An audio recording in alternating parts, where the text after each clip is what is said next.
यमराज खुद क्यों आते हैं इन 5 आत्माओं के लिए? यह कहानी एक गहरे और रहस्यमय वार्ता की है जो मृत्यु के देवता यमराज और आकाश के देवता नक्षत्र के बीच होती है। यह वार्ता न केवल जीवन और मृत्यु के रहस्यों को उजागर करती है, बल्कि यह हमारे कर्मों, सत्य और धर्म के महत्व को भी बताती है। यमराज, जो इस संसार के अंतिम न्यायाधीश है, नक्षत्र से जीवन और मृत्यु के उद्देश्यों पर गहरी चर्चा करते हैं, जो आत्मा के पुनर्निर्माण की प्रक्रिया को समझाने का प्रयास करती है। यह कहानी जीवन के वास्तविक उद्देश्य को स्पष्ट करती है, जिसमें सत्य, धर्म और आत्मा के मार्ग की अहमियत होती है। एक दिन जब आकाश में नक्षत्रों की आभा फैल रही थी और चांद की शीतल रोशनी पृथ्वी पर बिखरी हुई थी, नक्षत्र ने यमराज से मिलने का निश्चय किया। वह देवता जो हमेशा युद्ध और संघर्ष में ही लीन रहते थे, अब जीवन और मृत्यु के रहस्यों को समझने की इच्छा रखते थे। उन्होंने यमराज से पूछा, मृत्यु के देवता, आप ही संसार के अंत के कारण हैं, लेकिन क्या आप मुझे यह समझा सकते हैं कि मृत्यु का उद्देश्य क्या है? यमराज ने नक्षत्र की ओर देखा और मुस्कुराते हुए बोले, मृत्यु केवल एक अंत नहीं है नक्षत्र, यह जीवन के चक्र का एक आवश्यक हिस्सा है, जिससे आत्मा का पुनर्निर्माण होता है। जब एक व्यक्ति अपने पापों का प्रायश्चित करता है और सत्य की ओर अग्रसर होता है, तो उसकी आत्मा को मोक्ष की प्राप्ति होती है।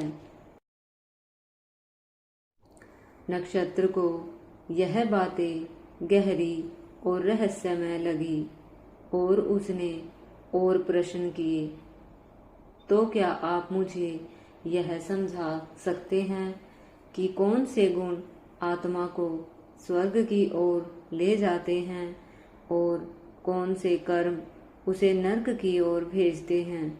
यमराज ने कहा, तुम्हें जीवन की वास्तविकता समझाने के लिए कुछ उदाहरणों से मदद मिलेगी। सुनो, मैं तुम्हें कुछ ऐसी आत्माओं के बारे में बताता हूँ जिन्होंने जीवन में सत्य और धर्म के मार्ग पर चलते हुए अपनी यात्रा पूरी की। यमराज ने सबसे पहले संत कृष्णांश की कहानी सुनाई, जो एक अद्भुत व्यक्ति थे। कृष्णांश का जीवन पवित्रता, सत्य और धर्म का उदाहरण था।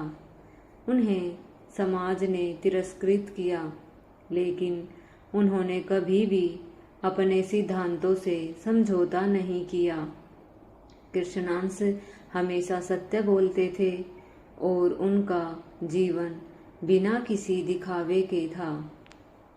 उन्होंने न केवल अपने व्यक्तिगत जीवन में सत्य का पालन किया, बल्कि दूसरों के भले के लिए भी कार्य किया। उनका आदर्श वाक्य था, सत्य में शक्ति है और जो सत्य के मार्ग पर चलता है वह कभी हार नहीं सकता। उनकी मृत्यु के बाद उनके अनुयायी यह कहते थे कि कृष्णांश ने हमें यह सिखाया कि एक साधारण व्यक्ति भी सत्य के रास्ते पर चलकर महान बन सकता है। जब कृष्णांश की आत्मा स्वर्ग पहुंची तो उसे सर्वोच्च स्थान दिया गया, क्योंकि उन्होंने अपने जीवन में धर्म और सत्य का पालन किया। यमराज ने राजा अध्वर का भी उदाहरण दिया, जो पहले पापी था। राजा अध्वर ने अपने जीवन में भ्रष्टाचार फैलाया और अपनी प्रजा का शोषण किया।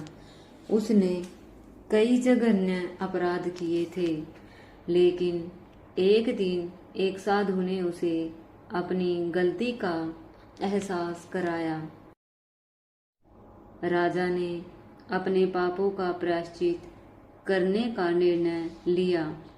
उसने अपने राज्य में कई धार्मिक कार्य किए और लोगों से माफी मांगी। राजा अध्वर ने यह महसूस किया कि धर्म और सत्य के मार्ग पर चलना ही आत्मा के लिए सर्वोत्तम है। उसके कर्मों ने उसे नरक के रास्ते से हटा दिया और स्वर्ग के मार्ग पर चलने का अवसर दिया। यमराज ने एक आदर्श महिला का उदाहरण दिया जो सत्य, प्रेम और त्याग की मूर्त थी। इस महिला ने अपने पूरे जीवन में कभी भी झूठ नहीं बोला था और न ही किसी से धोखा दिया। उसका जीवन केवल दूसरों की भलाई के लिए समर्पित था। उसका आदर्श यह था कि यदि कोई व्यक्ति सत्य और प्रेम से जीता है तो वह दुनिया का सबसे मूल्यवान व्यक्ति होता है।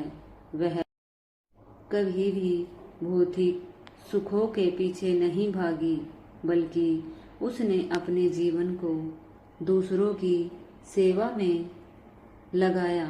मृत्यु के बाद उसकी आत्मा को स्वर्ग में सर्वोच्च स्थान मिला, क्योंकि उसने जीवन में सत्य और प्रेम का पालन किया। यमराज ने एक साधक का भी उदाहरण दिया जिसने अपने जीवन को त्याग और साधना में समर्पित किया। यह साधक भौतिक सुखों से दूर रहता था और उसका एकमात्र उद्देश्य था आत्मा की शुद्धि और परमात्मा के साथ मिलन।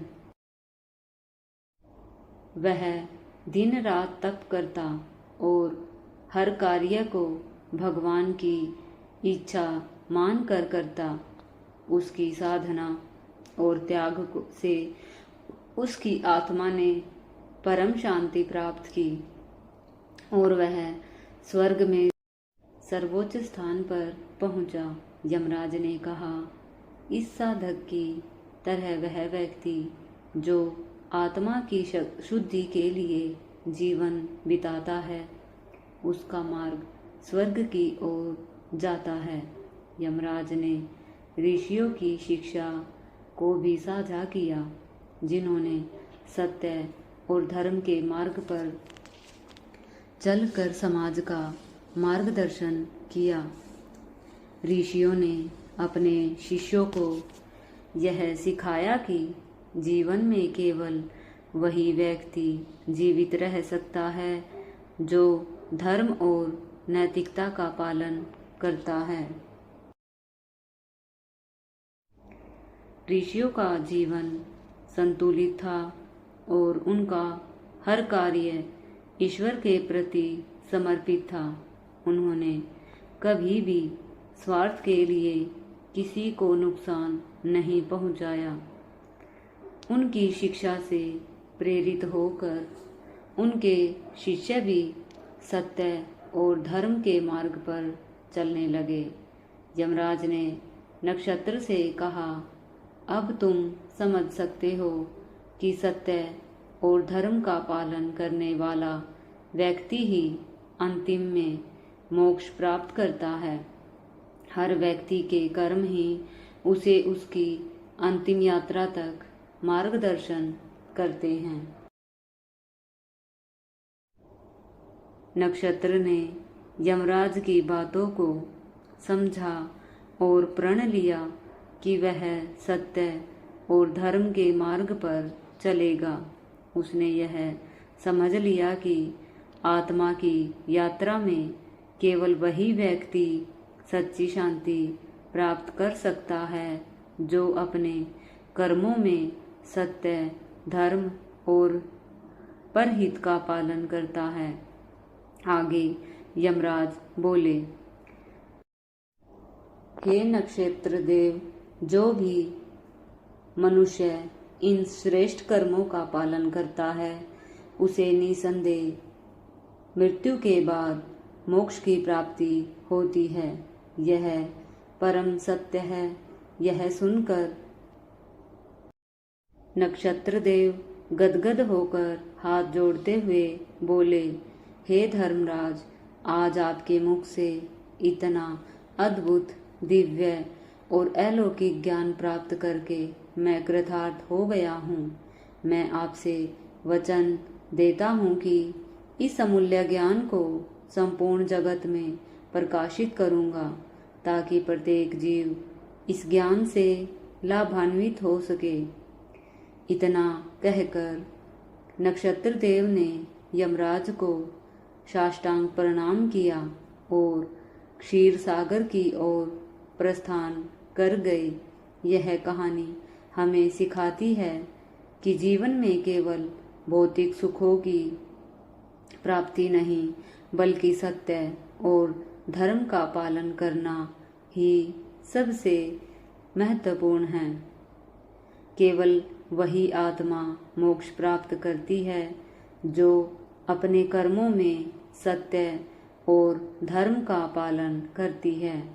आत्मा की यात्रा में जो व्यक्ति अपने पापों का प्रायश्चित करता है और सत्य के मार्ग पर चलता है, वही अंत में परम शांति और स्वर्ग की प्राप्ति करता है। प्रिय मित्रों, इस प्रकार आज की यह दिव्य कथा यहीं समाप्त होती है। हमें पूरी आशा है कि आपको यह कथा अवश्य पसंद आई होगी। यदि यह कथा आपके मन को छू गई हो तो कृपया कमेंट बॉक्स में जय श्री हरि विष्णु और जय भोलेनाथ अवश्य लिखें। आप सभी का वीडियो देखने के लिए हृदय से बहुत बहुत धन्यवाद।